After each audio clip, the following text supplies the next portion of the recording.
So there should be, no, I haven't placed a place marker. I'm gonna see how to put the time thing, like 30 seconds to start kind of video. All right, I don't know if that's running, but yeah, we're 30 seconds in, so we should allow 30 seconds.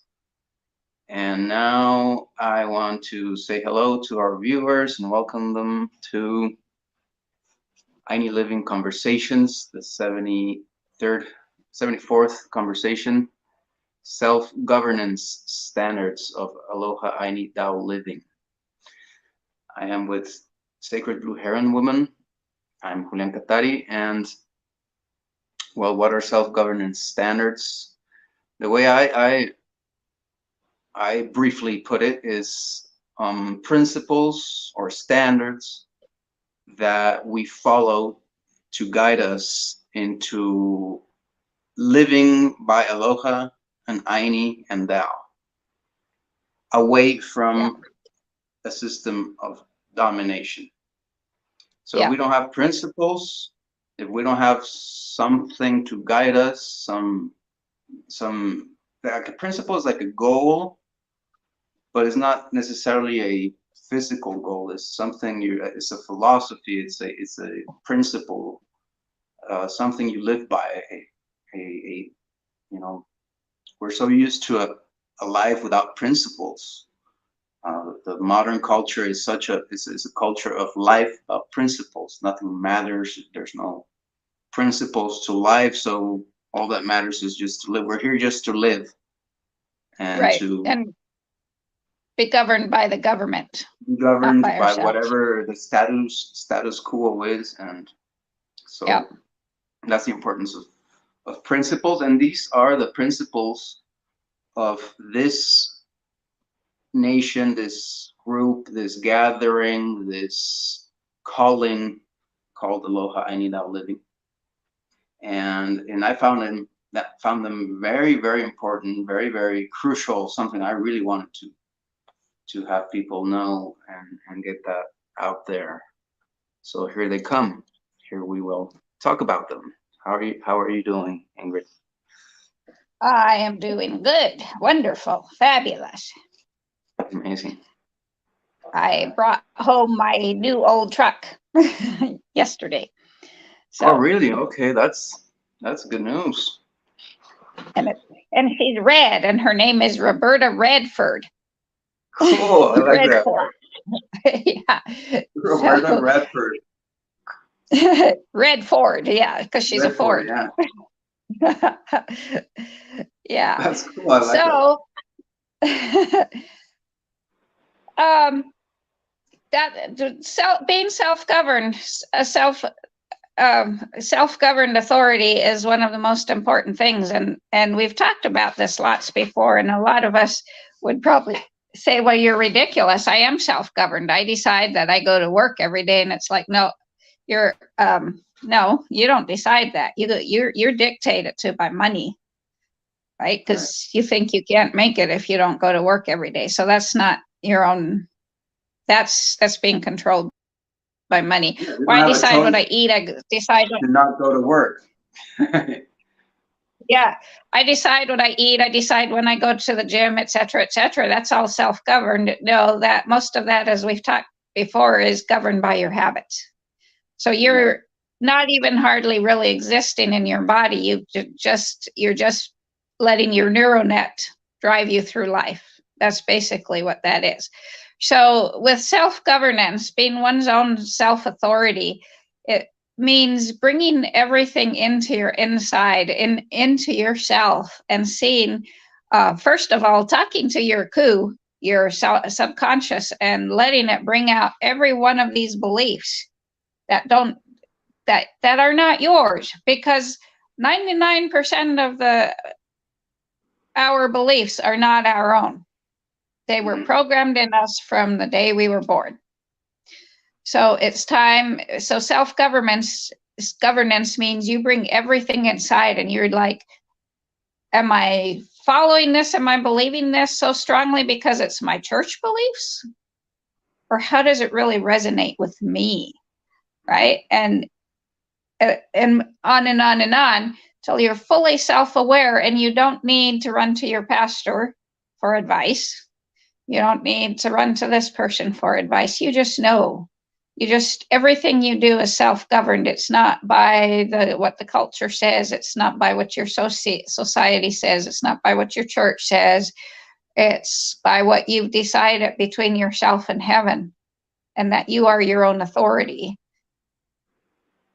Yeah. Right? And you don't need the state to tell you you need a driver's license and insurance and stuff like this, because you don't need someone else to take care of you. You just know that's the man, as opposed to the moi, right? You just know that everything will be okay, because you are in alignment and you're self-governed by the laws, by the standards of heaven. And I specifically don't use the word law, because that's totally a human contrived thing.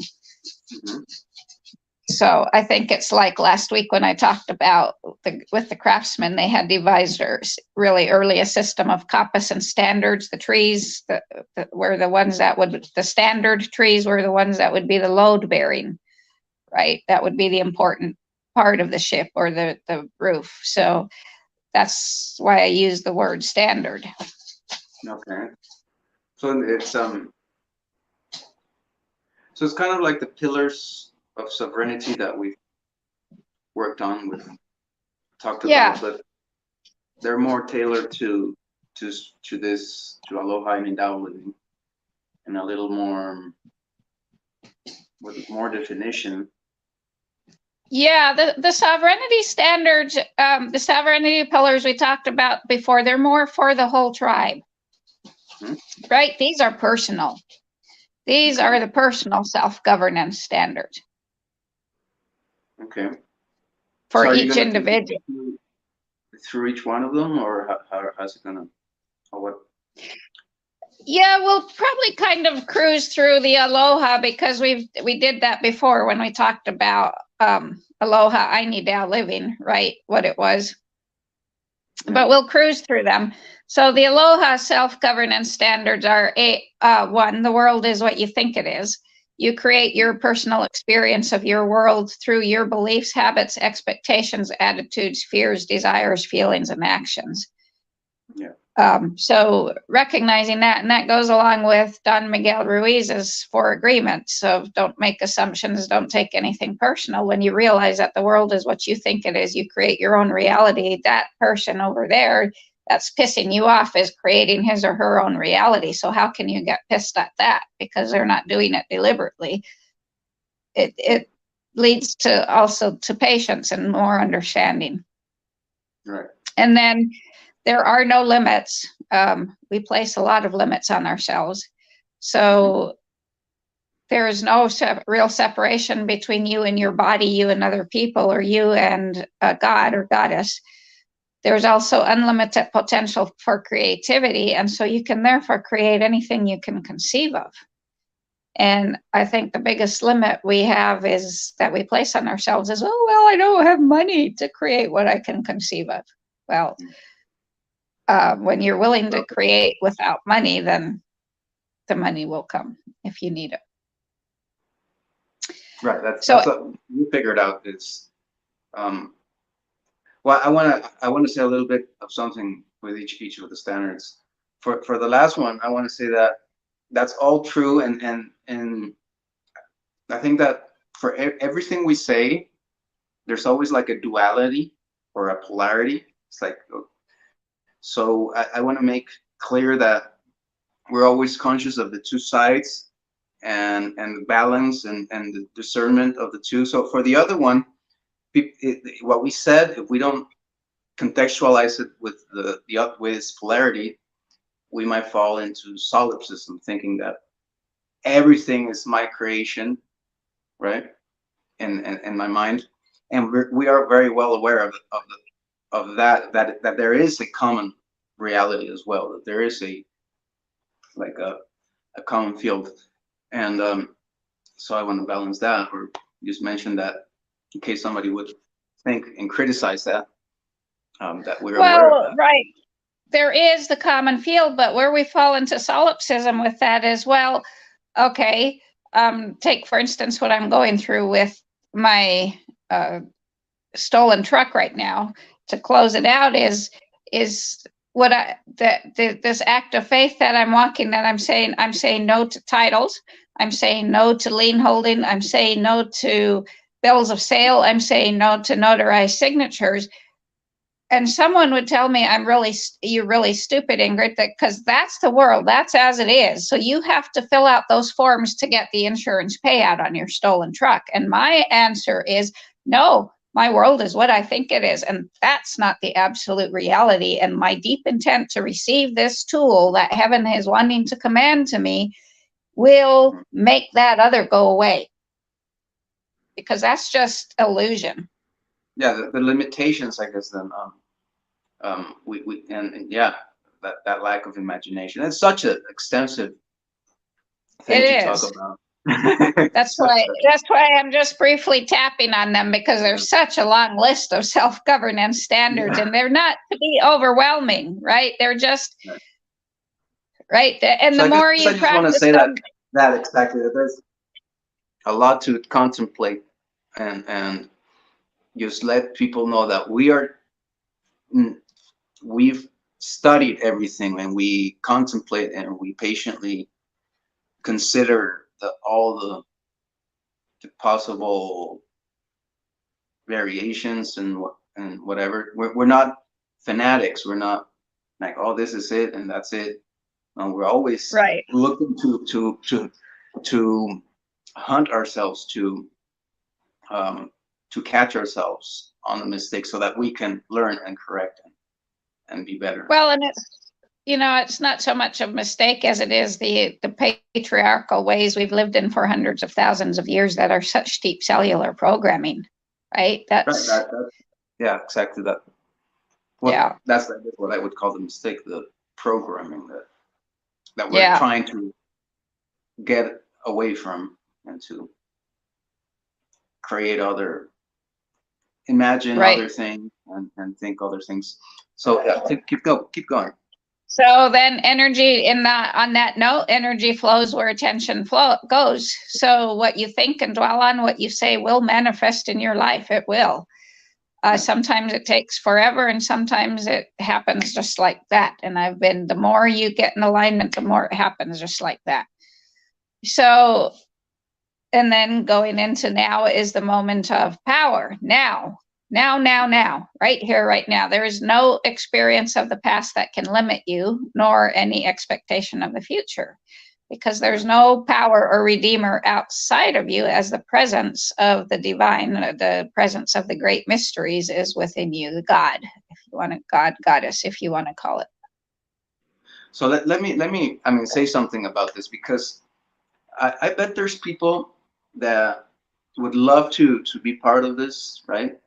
And let's say that they're just listening to this part. They haven't gone through anything else yet.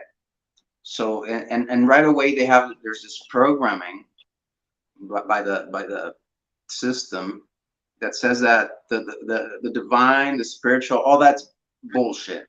That the world is. I mean, there's a lot of people that I know would feel attracted to this, but they're still a little bit treading on the mechanicistic kind of mindset, where as soon as they hear the word God or divine, these guys are just fanatics, or they're probably just another church or another thing, and that's where I want to say, wait, no, take a look at how that is fragmenting you, right? Take a look at how that is.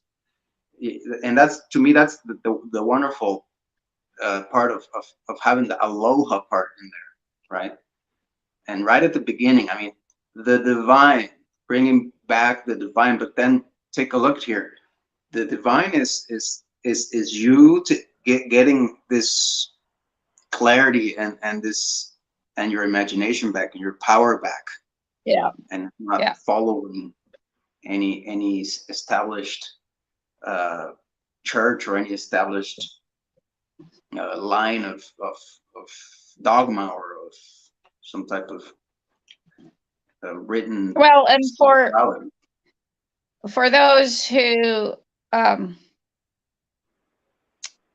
very much like their denomination, their church, this is Aloha Ayni Tao living is also for you, because I meet you where you're at. This is just, and actually these principles underlie every religion. They've just been hidden because of the need for domination. So then to love is to be happy with. We all exist because of love, and love has two facets, the being and the becoming. So this means that I am happy with everything in my life. I am happy and content with it, everything in my life as it is, and I'm also happy in becoming more, opening, expanding, because the universe is, the cosmos are always expanding outward, right? So we're always expanding while we go deeper inside, because it goes both ways. Yeah. As we saw from embryology, there's descent and ascent and descent at the same time in the embryo and your embryo fetus. Always, always, always. Right. And let me say one more thing. I really want to say it. I'm sorry that I'm cutting you off so much, but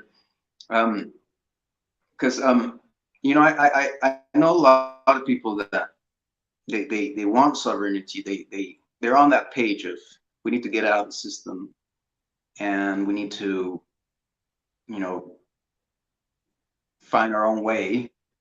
But they're meeting this wall of not having the creativity, of not having the inspiration, or not being able to find their divine imagination, their divine inspiration, because of this lack, this programming, this wiring that's given by the system, that anything spiritual, I mean, and because all the religions and the new age spiritualities, they're very disempowering, right? They're kind of upside down.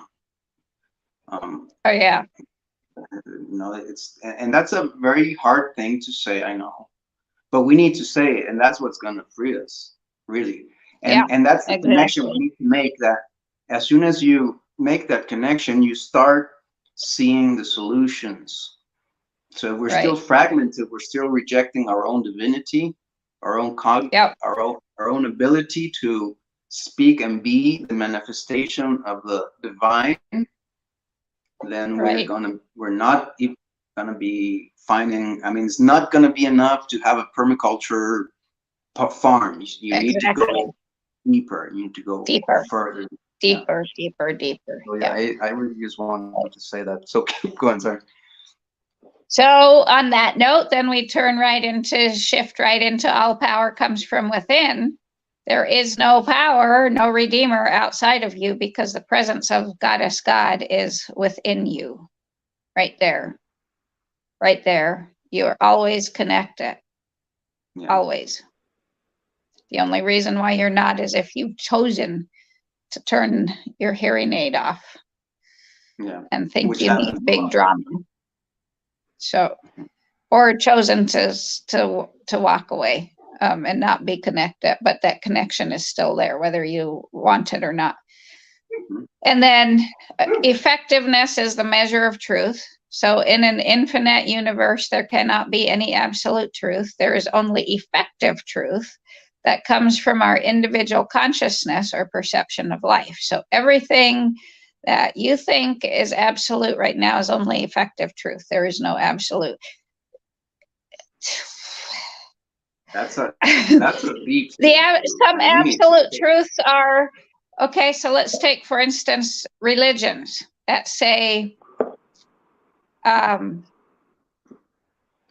you're only going to heaven if you're part of this church, right? You can only be part of, you're only one in God, so to speak, if you're part of this church. And that's fallacious and absurd and ridiculous, because the presence of God Great Spirit, Creator, Great Mysteries, the All, whatever you want to call it, is within each and every one of us. It pervades everywhere.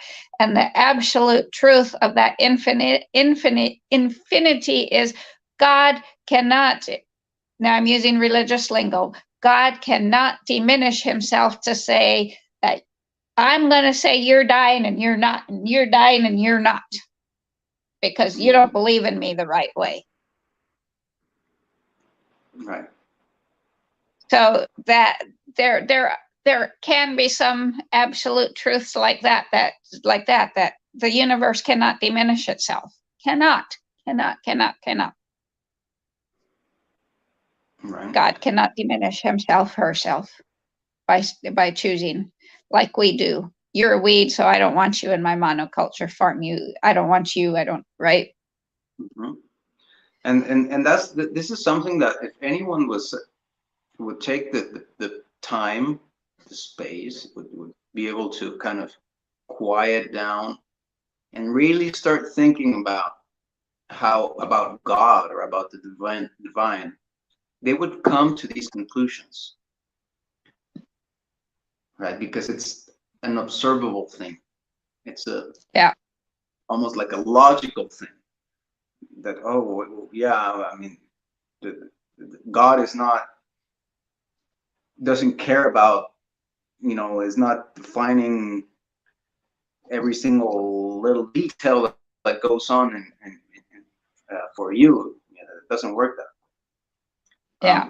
And that's the difference between really thinking about something and just taking the word of something or repeating, because we can also fall into kind of channeling the hologram of something that is wrong, right? But getting you kind of fall into into what's been written as negative information. Right. Yeah.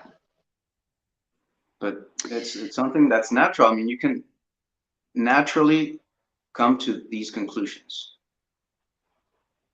Yeah, if you're open enough. Yeah.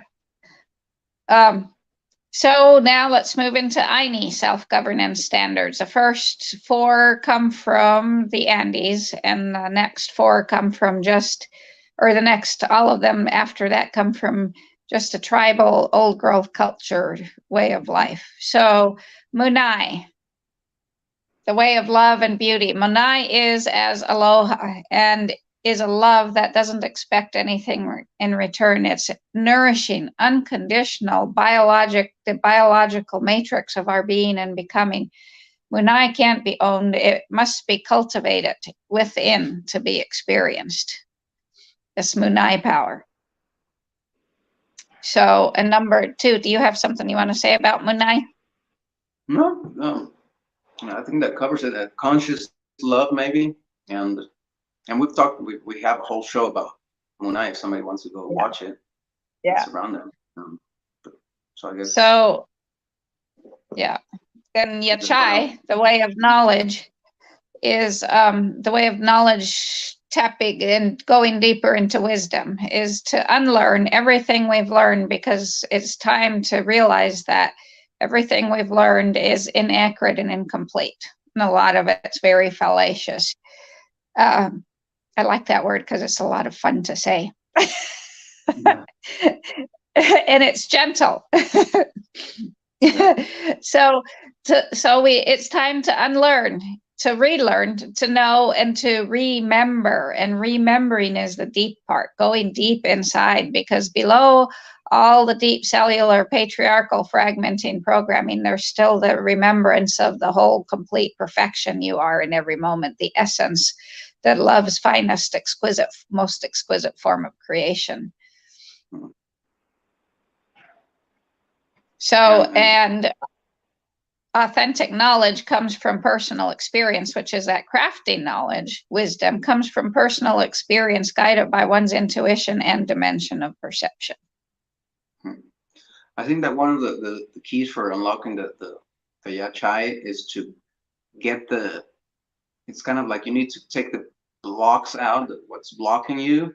So what's blocking you, what blocks us is these wrong beliefs and the negative information, like believing in all the things that we've been taught by the academies, which is pretty shocking thing to kind of realize. I mean, truth is inconvenient and uncomfortable. So that's what's required to get this yachai, to get this divine knowledge and wisdom, is to face the truth, to be ready to know that we've been told and taught wrong, and that we've been wrong. I mean, and nobody wants to figure that, oh, I'm 50 years old, I'm 40 years old, and I was wrong about this. Yeah, and that attitude can change really quick, and yeah, it can. You can all of a sudden be like really happy to know that you're wrong, or find, trying to look where you're wrong instead of being proud of thinking you're right. Yeah. So then Ian Kai is the way of action, the way of the balancing of outer activity with inner work.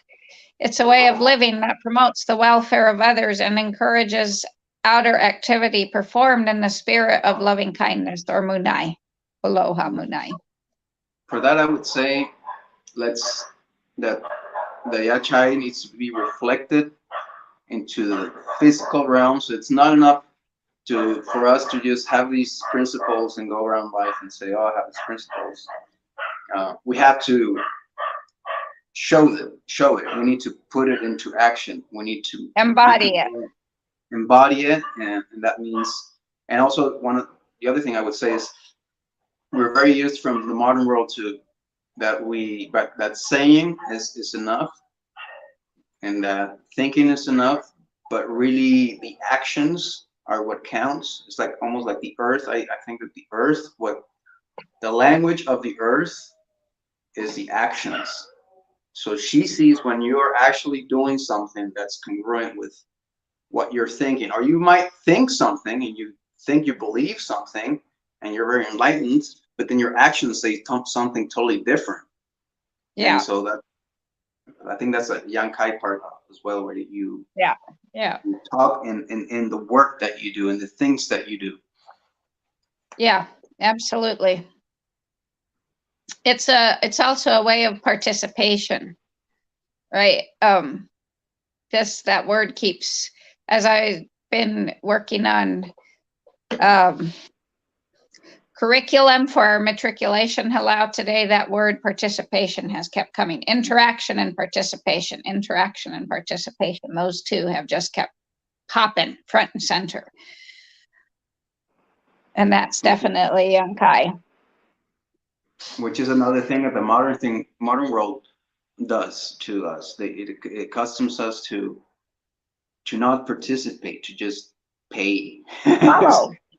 Follow and pay and vote. Yeah. But you don't really participate in the decision taking. You don't really participate in the responsibility for what's being done. Right. Right. You're not a participant. Yeah. So then Kaosai is the way of life, the way of getting to know the matrix of energy, goddess, God, that links all living things. The way of the non-visible world. Mm-hmm. And then empathic relationship with all of life. This implies that we know that our standing relatives, trees, our rock relatives, our furred four-legged relatives, our winged feathered flyer relatives, our insect relatives, the fin swimmer relatives, and creepy crawly relatives, that we're all related. We're all one. So we have empathic relationship with them. We don't just go out and kill and maim and, for the sake of that. They're there for us to harvest, right? Because they're not. Just like our embryo developed eyes just because that's what it does, not for us to see. Those are all the rest of our relatives. While our animal relatives are there to be food sustainers for us, there's and others that's just that doesn't give us free license. So this empathic relationship with all of life lets us know that we're all connected. And then self-restraint, the honorable harvest, receiving only what you need, not needing mountains of supplies and takings. And this is where the concept of annual crops come in. When we harvest everything, when we don't follow the annual harvest, then we have to continue to replant. And while it's fun, and there's some things that we can replant, but if we start following the honorable harvest, then the concept of annual crops pretty much goes away. And also the hoarding. So, and then living deliberately, being fully present in natural time, not hurrying, making every action deliberate. Living in dynamic balance, understanding the constant flow of creation and destruction. Right. Expressiveness, talking with clarity and honesty, understanding that secrets, grudges, and gossiping damage the trust that living in Ayni requires. That's something, all of these are things that I invite people to write it down or to go into the website, check it out, and just meditate in each one of those for like a whole day, right? Because it's not something like, I mean, like this, you know, what you just said. I mean, it's a really profound thing. It's like a whole principle of wisdom that if some people are unaware of, you know. Yeah. So, and then sharing, that is that unchecked flow of all things for our needs of daily living, from information to ordinary kindness, so that everyone and everything benefits and no one goes without. And that turns right into communal living, providing for the needs of the entire group, not just your own. Whether you think, well, I provide for my whole family. Well, that's your family, but there's far more than that, your biological family, right? There's far more than your simple little biological family unit. That's where tribal living comes into play. Villager living, tribal living. So, and then living in undivided wholeness, knowing that we each are one part of a living matrix, and that our thoughts, words, and actions impact the whole, and that we are undivided wholeness in each and every moment of life. Then we can stop saying we're broken, we're so broken, we're so broken. No, we're not broken. You're only broken because you adopt that belief. Your inherent natural state is living in undivided wholeness. Right. Playfulness.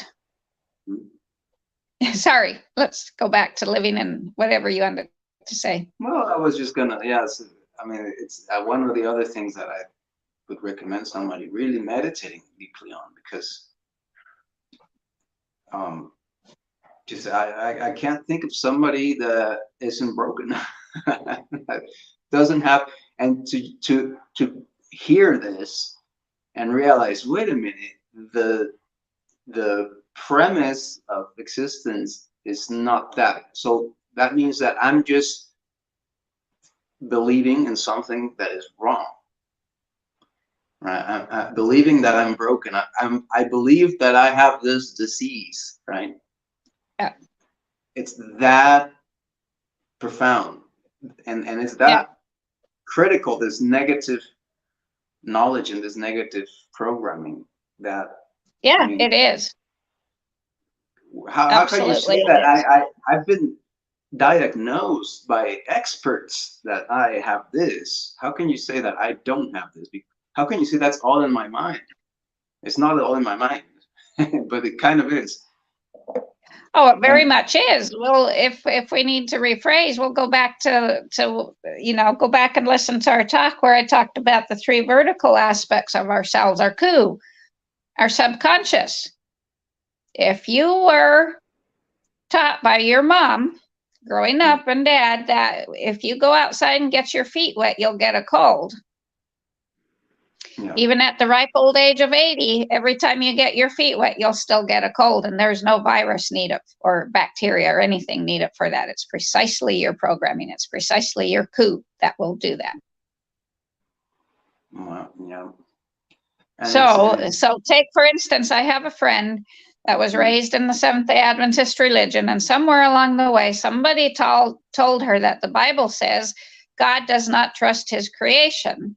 And because she firmly believes that, because her subconscious has firmly grasped onto that, she has an autoimmune disorder. Her body's turned on itself, right? Mm-hmm. As soon as she cleanses herself of that belief, she'll be healed. Right. Sounds easy, but it's not that easy. It is that easy. You just have to be willing to let go of the diagnosis. You have to be willing to let go of suffering. You have to be willing to let go of that as your identity. Right. And once again, it sounds, I mean, it's easy. It can be easy, but that attachment is really big. I mean, Oh, it is very big. Like when we first got here to Oklahoma, I met a lady I was talking to, and she told me a story of a friend of hers who'd been diagnosed with lupus, which is an autoimmune disease, right? And she was put on all kinds of meds, and she would have her lupus flare-ups and this and that and that. And finally, her family doctor quit. First, retired or some reason. She got a new doctor, and the new doctor looked over everything and said, "Oh, by the way, you don't have lupus. So let me stop all your meds." And, and this lady came away from that appointment and was like, wow, how do I function? Who am I without lupus? Yeah. That's how our diagnoses become. Yeah, makes it right. So, but then the world is so effed up. I don't want to say the cuss word. It's so effed up that like I have this friend who now thinks that she has it all much better in life because she has a diagnosis. Yeah. So life is easier. But that's because the system is so screwed up that you're actually, if you're a complete healthy being, you're nobody. Oh, but if you're a screwed up motherfucker, you're somebody worth remembering, worth helping, and worth giving attention to. And though, that goes, Julian, to the shift that I just made recently, talking about 4 weeks ago, I think it was, talking with you about something, and you spoke the words, well, when I just thank my body for healing itself. And that's when I made the shift. Instead of when I'm feeling a symptom, instead of saying, oh my God, what's wrong with me? I've left that off. What's wrong? Something's wrong. Something's wrong. I've now chosen to deliberately leave that off and say, body, you must be healing an imbalance. Thank you. Thank you of healing this imbalance. Let me know if there's anything I can do to help you heal this imbalance. Right. It's processing something. And this is very new for me. Instead of going to what's wrong with me, what's wrong with me, what's wrong with me, that's again that state of brokenness. Something's always got to be wrong with us, right? And I've observed that when I think that way, it's like a fear-based concept. Absolutely. Cells contract. The magnetic field contracts, and that takes you into being wrong. So if you change that, and you love, okay, I'm feeling some pain here. Instead of getting afraid, you say, oh, I'm processing all that beer I drank. I don't know. I'm processing the change of the seasons. I'm processing something, and that's the outcome I get. I don't have anything wrong.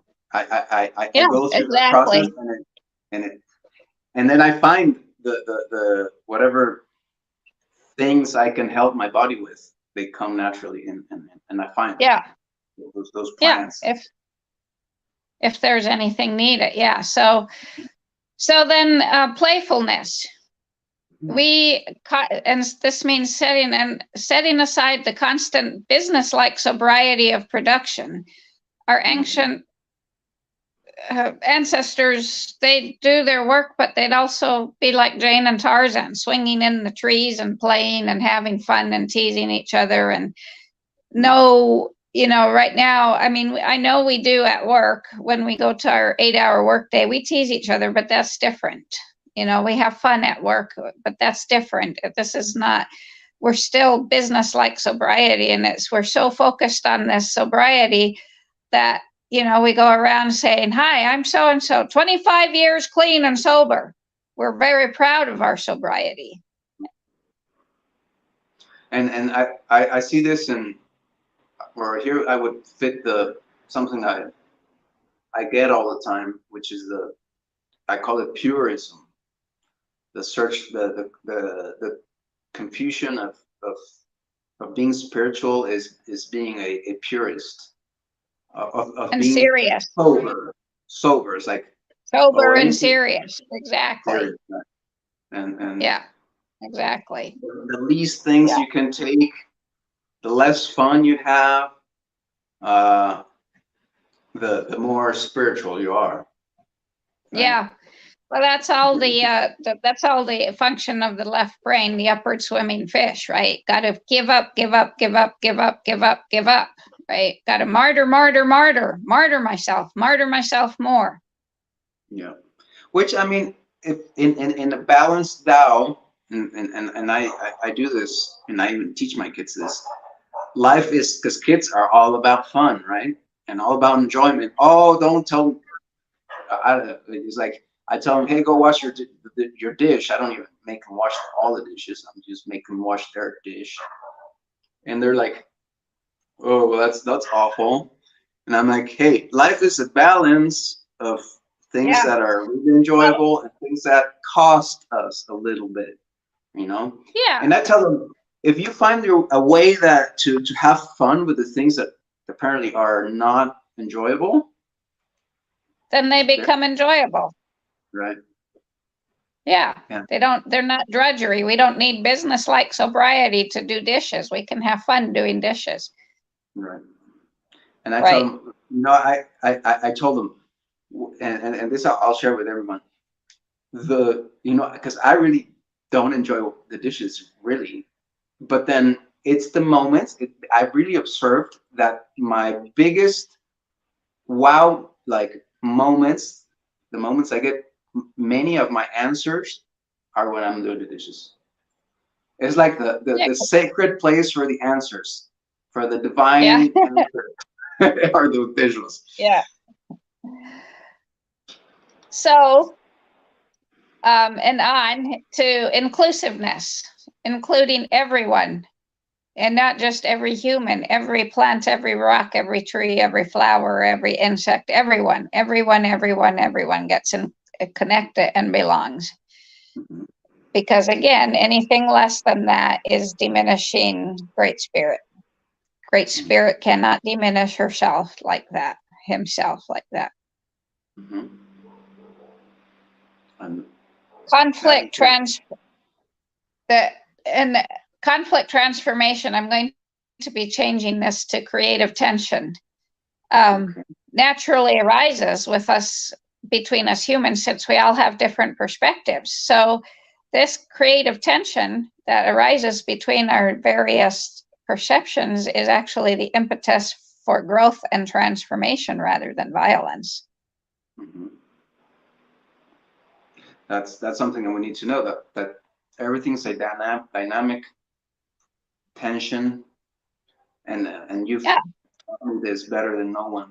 It's like, as soon as everything becomes just peace and absolute tranquility, and then you're dead. Yeah, exactly.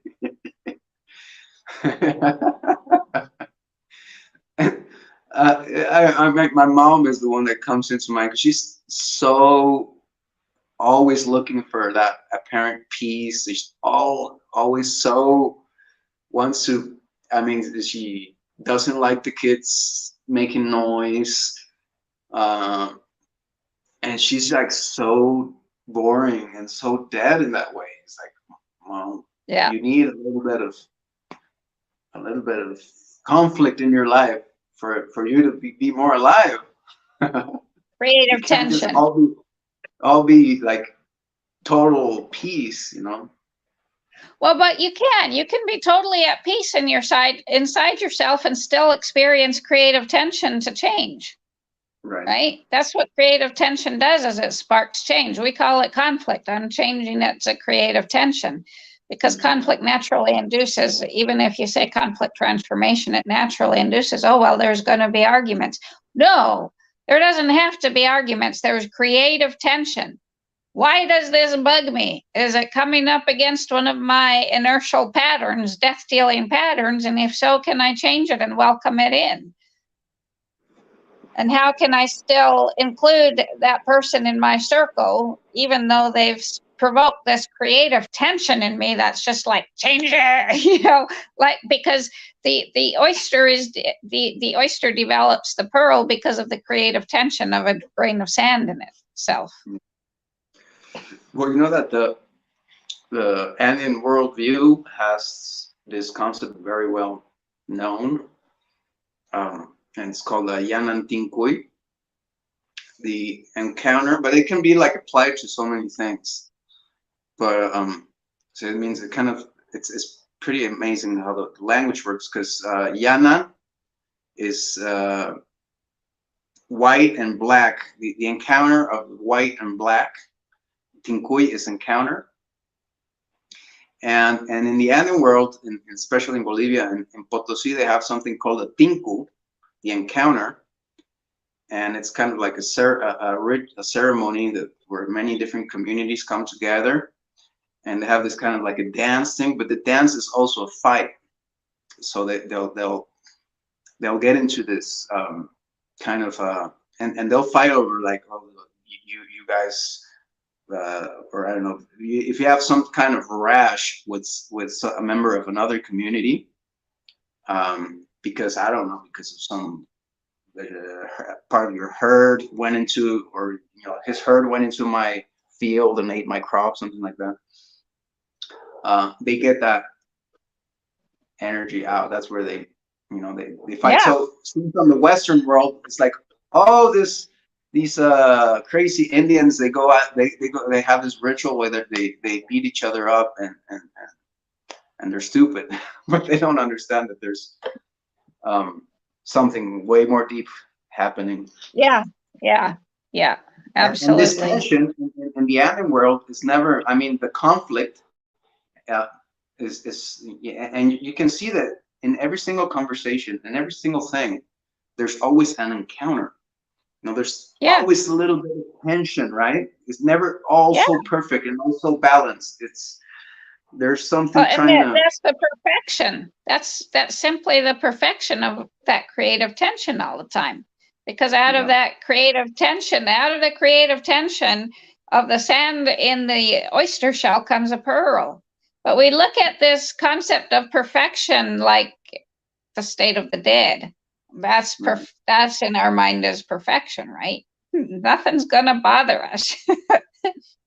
Everything's at peace. There's not going to be any noisy kids in my world or this. No, the peace comes from here. And perfection, there's perfection in every moment. But we have this, it's the Redeemer. Again, the Redeemer outside of us. That we need this perfect Redeemer outside of us. The sky God that denies us the earth. Yeah. So, and then just being openness to Goddess God, being willing to merge, being, you know, or whatever name you wish to say, just knowing that you can directly experience oneness without needing a mediator, a pastor, a priest, or a counselor. You can. So, and it helps to have guides, way showers, but you don't, you know, the more you come into oneness inside yourself, the less you need a guide and a way shower. So, and then the Tao, self-governance standards. Honoring our elders and ancestors, those who have gone before us and those who will come after us who are not yet born. We used to associate our elders, our grandmothers and grandfathers with wisdom, peace, and wiser, broader perspectives. Now we associate them with death, illness, and disability and put them away in nursing homes. So we no longer benefit from their wisdom. And then cooperation and competition and dynamic balance. Competition can be really helpful if we're skill sharpening, improving our ability to walk away from what doesn't work and be open for new ideas. And it's also a way of discerning who fits in what roles the best, but there's still cooperation that's needed in there. Dynamic balance again.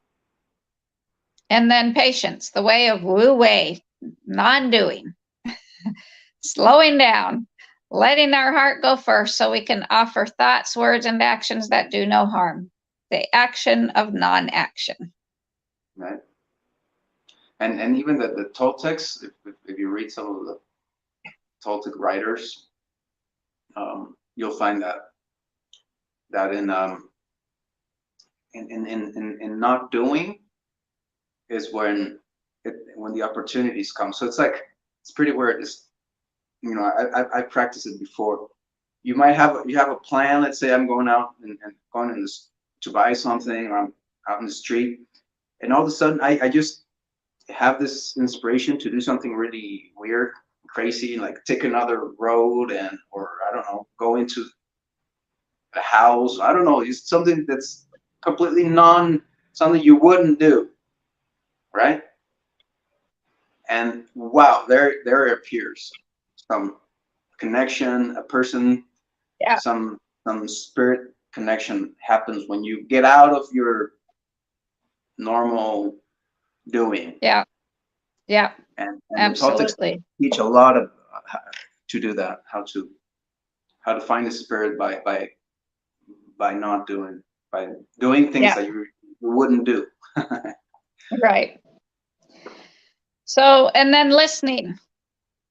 Now, we all have this way of listening where we're listening to each other and our mind is scanning, going, I know that you're wrong. I know that you're wrong. And then we pop up wanting, right? And we don't ever, if we can get through that, listening authentically, we can get into generative listening where someone else's perceptions and ideas can actually trigger and resonance. And that's where we can find our unity with each other. Is getting beyond that scanning to see if I know that and if I know that better than you.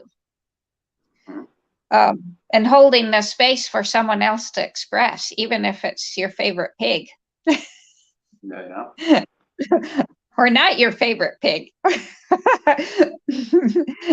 Holding the space to express. I walked in the pig pen the other day and one of my sow pigs comes up and bites my leg. I'm like, well, what the hell was that for? I guess that was her space to express.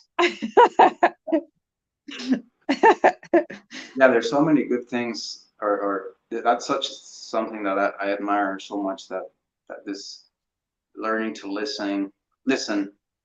And one of the things I would say is you might get this where you're hearing someone or listening to someone, and your mind is saying to you, oh, I know that, I've already know that. But then if you get out of that thought of I know that voice, you make a space where you say, wait a minute, I want to really listen. And then you see something that person is saying, in the context that she is saying it, or he is saying it, that will show you something that you didn't know. So when you learn to listen, even in things that you've always heard, you always will find things you didn't know. When you learn to listen. It's pretty cool. Absolutely. And then the other thing is what you say. Like yesterday, my dad was really, really sad. He suffered all this loss and whatever. And I knew what he already told me. There's nothing I can say. He wanted me to listen to him and be with him. And I just wrote him a song. You know, I recorded a song and sent him a song. He was so thankful. And that was so much better than saying something to him, right? Yeah. Trying to give him a piece of advice. There's no advice. Sometimes you just need to listen to somebody Listen, exactly. that's in pain and not try to say something back to them. Just listen. Yeah, there's a lady, one of the first spiritual authors I came across. Her name is Araya Mountain Dreamer. She wrote 3 books, and I love all 3 of them. She writes a poem, profound poems, and then she writes a chapter in the book for each verse of the poem. And her first one is called The Invitation. And in the poem, she says, I want to know if you can be with my pain or your pain without moving to fix it. Mm-hmm.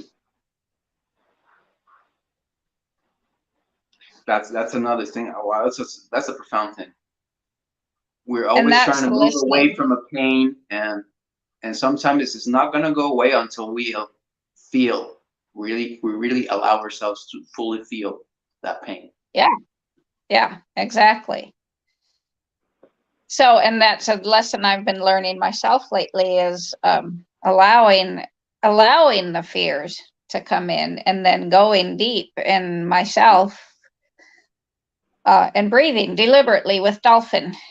The dolphin is a spirit keeper of the West in one of the Quechua traditions, the Andean traditions that I've studied. And dolphins breathe, they don't breathe spontaneously like we do. They have to consciously choose to breathe. So when we learn to consciously choose to breathe and receive love from the great mystery with each breath, then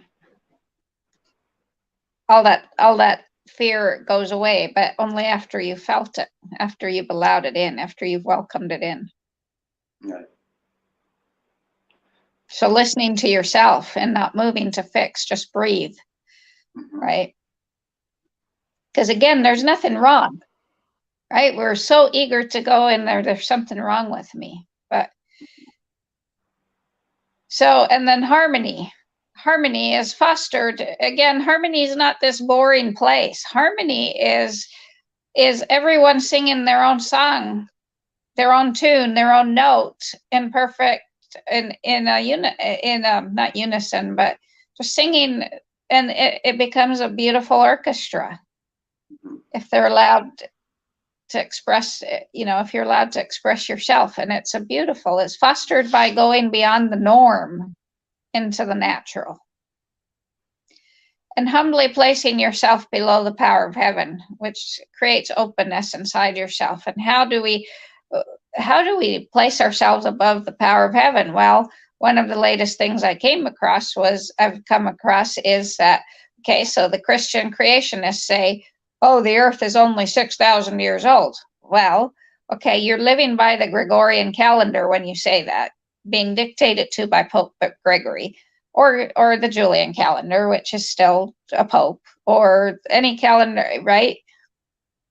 You don't know the timing of heaven. So saying the earth is only 6,000 years old is placing yourself above the power of heaven. However, the archaeologists are also placing themselves above the power of heaven by saying, oh, we know it's 13.8 billion years old. You don't know, because we have no clue what cosmic timing is. We have no clue. That's a powerful thing, isn't it? That and then there's of knowing it, of thinking that we know. Yeah, and then there's our practices of, oh, why, right? We got to castrate pigs because and cattle and all our male animals because they don't need that. And we spay dogs, female dogs, take out all their ovaries and everything because they don't need them. That's putting ourselves above the power of heaven. Now I understand. I've had too many litters of puppies in the in the last 2 years. If I had the choice to go to a vet that would do a tubal ligation, I would have done that, right? Or figured out how to talk to my animals so that they don't come into heat. I think we can do that. We've got to find different ways other than just putting ourselves above the power of heaven and saying, heaven, you didn't know what you were doing when you made male pigs and male cattle and right and male goats and male this, because now we got to cut their balls because they don't really need their balls. They don't need their testicles. You don't need that. Yeah. And there's lots of others I'm sure I can find as well. The churches, the religions. You're not saved. Yeah, you're placing yourself above the power of heaven when you say that, because once again, God cannot diminish himself like that. Yeah. Right. So, and then collaborating is working together to accomplish more for all so that we all thrive. We all exist. And it's coming to my attention, this word exist is a pretty big, profound word. And we think that we exist. No, we're not even existing in our earth hologram. We're not even existing because God is and man exists. That's what I've been observing is we've gotten used to a life where we are not. We just simply don't exist. Yes. That's a tough thing to say to someone. I mean, how do you say that to someone out in the street? Hey, but it's proof all the time. I'm speaking to someone that's they're telling me all their problems, and all their problems are because of work, because they haven't figured out something that is not working at a factory, right?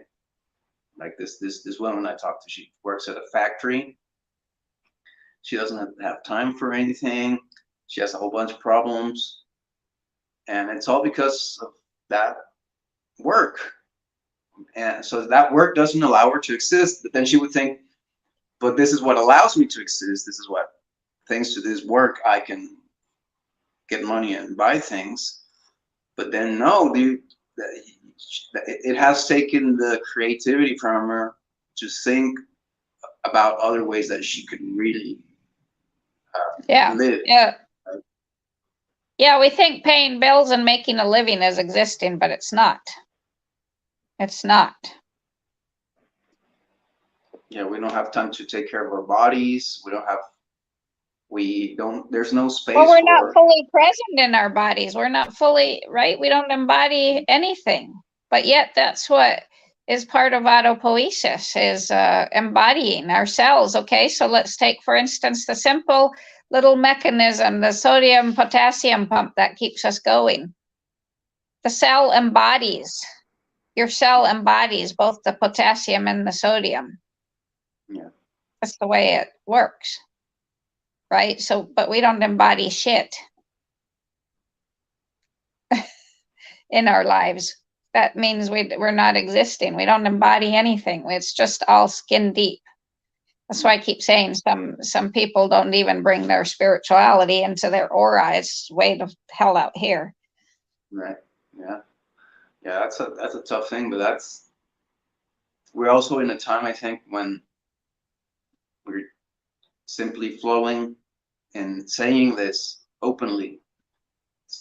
I think that we're in a time of let's stop hiding this. Let's stop restraining ourselves from saying this because, and that's what I've come up with. We have to honor the spirit of that person more than that whatever person that is. Status quo and the fear of pissing people off. That's exactly. That's why on the homepage of our website it says what you're seeing now is the death of an era, the death of a flawed and destructive way of life, and it's time for you to reach beyond this destructive way of living. It's time for you to commit yourself for once and for all to love and your human family, your whole family member, your whole family of Mother Earth. Yeah. It's time. There's no one else that's going to stand up. There's no Messiah. I know even, almost every tribe, every ancient tribe has this story of like Quetzalcoatl coming back, or the white buffalo woman coming back. There's no one coming back. Quetzalcoatl is already inside you, wanting But you to step. I would challenge that. I would say that a lot of things that are taught about the ancient are the modern scholars projecting their own worldview with the ancient symbols or the ancient pieces of information they have. But I wouldn't Well, even and say that's yeah. Well, that that's wasn't the that's way the that they other taught. thing we have to understand is a lot of these ancient wisdoms are coming through the Catholic Church, through the conquistadors. Right. So they've Or been tempered. modern scholars that are the researchers, the archaeologists. That have been the patriarchal way for a long time, right? So yeah, we're not getting the pure, but exactly, I agree with you on that, Julian. That's totally. But yeah. So when I'm bold and audacious, and when I wrote this on the website, it's to actually provoke creative tension, because I'm not mincing words anymore. It's time. It's time. It's time also not to say these things and to, I don't go out and like interrupt people's free will, but as soon as somebody kind of interrupts mine, somehow gets into contact with me and asks a question, I no longer give in to not or like going the easy way. Going the easy way is just ignoring them, giving their way, saying whatever you need to say so that you don't need to actually tell them what you really think. And I actually now, even if it's a big effort, I tell them what I really think, which many times involves what they feel is lacking respect to them. But it's, it's not, I'm in that, I would say to them, I respect your spirit, that spirit that you've lost since you were little, that you've negated from. Yeah. That's who I'm respecting. I'm sorry I don't respect that you being a doctor in whatever, or your No, identity that's with the system, exactly it. When or that hologram. I cause creative tension, I go after the masks that they hide behind. Mm-hmm. That's what I found myself doing. I've realized that when I've seen, so the Sanskrit word namaste, that is so tossed about in the yoga community without any thought whatsoever. Everybody uses that. I'm like, oh, okay. Without understanding what it means. Seeing my soul, my divinity sees your divinity, right? My divinity sees your divinity. That's what namaste means. And that's what we're looking for. But when I've seen the divine wholeness open up in someone, and then they pull the mask of born again Christian, or I'm an expert in this across, then I go after that mask, and I'm kind of like Sekhmet in that way. I will maul you, and I will maul your masks. It's not personal, but I'll maul your masks, because this is what I put on the homepage of the website. It's time to stop separating yourself from life by trying to make yourself special. And we do this. Well, how do we make ourselves special? Oh, I'm a combat veteran with PTSD. Oh, no, that's not good enough. I've got complex C PTSD. I'm gay. I'm lesbian. Oh, no, I'm transgender. No, every one of these labels we put on ourselves is us trying to make ourselves special and separate ourselves from living life. So we're not even existing anymore. So, I'm not going to apologize for any listeners if that pisses you off, because if it pisses you off, good. Maybe you'll finally let something pierce your armor and wake up. That's what it is. And that's what we need to start doing. And with a lot of patience and love, we will continue doing it in a loving manner like mine. Knowing it's not meant to disempower, right? And that's what I've realized when I go after someone's masks, is I'm not intending to disempower them. I just want to rip that mask off. Right. I want to see the vulnerability. I want to see the real you. That's it. I mean, aren't we tired of being the masks only, right? Can't we just start being ourselves for once, and like sharing who we are openly without? Well, but that's the problem, Julian. We don't know who we are without the masks. That's why it's so painful to pull the masks off. So that's why this the way of Aloha Ayni Tao living is so important, because it's a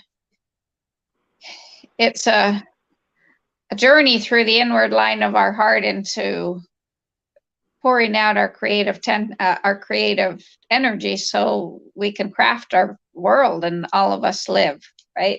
But it starts through the inward line of our heart, so that we learn to live without the masks. We let the masks go. And that's what I wanted to kind of close or say as my final kind of message, is that there's a way shower, right?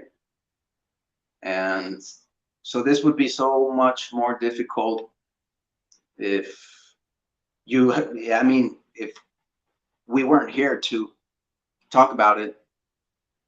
And a few years ago, there was nobody talking about this. There was nothing. You could find your way, and you still can. But now I would say we've grown, matured to the point of being able to create a community, right? To be ready to gift to others, and to invite and to facilitate and to show others the way, right? So now it's a little bit easier for someone that's wanting to listen, that is willing to listen, that's willing to take the mask out and find themselves and find the way to freedom and to wholeness and to thriving in abundance. Now there's someone that can help you out in that, and that's what I would say Aloha Ayni Tao living is. That community, that temple, that place, that gathering, that tribe that is going to guide you in that process. But still your path, and still your, you will still be finding your individuality. And don't ever confuse this with some type of thing where you are stripped away from your individuality or your or your freedom of your, all the contrary. This is the place where you can expand and become something just way bigger and deeper and way more creative and way more capable. And like you've been working with the craftsman concepts and becoming a mister, somebody that is skilled in what they do. And this is the place. I mean, in the system is not really looking for skilled people anymore. The skills are not necessary anymore, because everything's robots, mechanized. Only maybe only the skill of programming is necessary. All the rest of the skills are no longer Right. needed.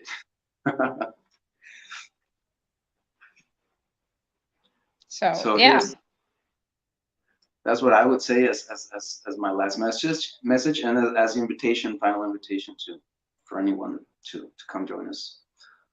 So that's been 1 hour and 15 minutes. Do you have any idea of what next show will be?